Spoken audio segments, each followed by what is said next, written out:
Our first story takes us to a specialist shop in Miami.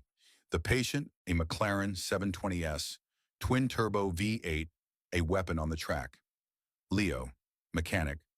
Customer brings it in, says the car goes into limp mode randomly above 130 miles per hour. But only sometimes and never when we test drive it. We plug in the computers. Zero codes. The car thinks it's perfect. These are the nightmares. I'd rather see a rod hanging out of the block than a ghost electrical issue. Modern supercars are flying computers. A McLaren has more lines of code than a fighter jet. Finding a glitch here isn't mechanical work. It's digital forensics. For 3 days, Leo's team traced every single wire.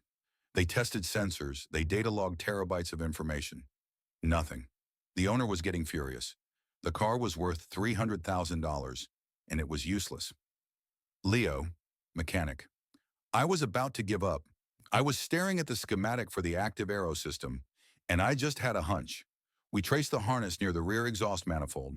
There it was, a wire no thicker than a human hair, responsible for sending a signal to the rear wing hydraulic pump. It had rubbed against a heat shield just enough to expose the copper. At high speeds, the aerodynamic pressure pushed the wire against the metal chassis for a millisecond, grounding the circuit. The car's brain panicked and cut the power to save itself. Leo, mechanic. A 50-cent piece of heat shrink tubing fixed a $300,000 car. That's the job. It's 99% frustration and 1% glory.